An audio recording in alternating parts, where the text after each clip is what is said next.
السلام علیکم۔ جب تم کو یقین ہو اللہ تمہارے ساتھ ہے تو اس بات کی فکر چھوڑ دو کہ کون کون تمہارے خلاف ہے۔ جسم کو موت آتی ہے، کردار کو نہیں۔ اپنا کردار بہتر بناؤ، موت کے بعد بھی تمہیں یاد کیا جائے گا۔ نیند قربان کر کے جب روتی ہوئی آنکھیں اللہ کو مناتی ہیں نا، تب خواب حقیقت بن جاتے ہیں اور تعبیریں کن میں بدل جاتی ہیں۔ آج تم جس تکلیف سے گزر رہے ہو، دیکھنا وہ جلد ختم ہو جائے گی اور تمہیں سکون مل جائے گا انشاءاللہ۔ دیکھو، اللہ تو سب کچھ کر سکتا ہے نا، بس اللہ سے نا امید مت ہونا۔ تمہارا مقدر تمہاری زندگی نہیں بناتا، بلکہ تمہارا توکل تمہاری زندگی بناتا ہے۔ کچھ لوگ آپ سے بس اتنی ہی محبت کرتے ہیں جتنا وہ آپ کو استعمال کر سکتے ہیں، پھر جہاں ان کا مفاد ختم ہو جاتا ہے وہاں ان کی محبت اور وفاداری بھی ختم ہو جاتی ہے۔ جسے ادب کی پستی نیچے گرا دیتی ہے، اسے خاندانی شرافت اوپر نہیں اٹھا سکتی۔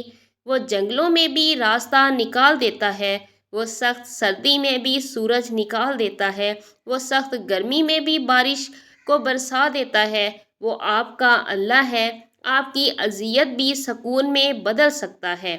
اللہ فرماتا ہے، سب کو چھوڑ کر اندھا اعتبار کر لو مجھ پر، یقین کرو میں اپنے وعدوں کا بڑا سچا ہوں۔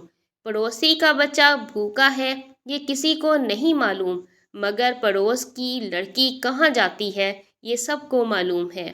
کسی کا دل مت دکھاؤ، ہو سکتا ہے وہ تمہیں ایسے چاہتا ہو جیسے مرنے والا زندگی۔ اے اللہ، مجھے کسی کے دل پر بوجھ نہ بننے دینا، جو مجھ سے دور ہونا چاہے مجھے اس سے پہلے دور کر دینا۔ کسی کے منہ پر بے عزتی کرنا اسے قتل کر دینے کے برابر ہے۔ تمہیں گناہوں کے باوجود بھی اللہ کی نعمتیں مل رہی ہیں، شکر ادا کرو۔ تقدیر تمہیں وہ کچھ دکھاتی ہے جو تمہارے دل نے سوچا بھی نہیں ہوتا۔ زندگی کی قیمت جانو، یہ عنقریب تم سے لے لی جائے گی۔ دنیا کے سامنے چیخنے سے اچھا ہے اللہ کے سامنے رو لو۔ جب تو چاہے کہ تجھ سے لوگ محبت کریں تو دنیا سے بے رغبت ہو جا۔ کسی کمزور کے خلاف کسی طاقتور کی مدد نہ کرو۔ علم تمہیں راہ دکھاتا ہے اور عمل تمہیں مقصد تک پہنچا دیتا ہے۔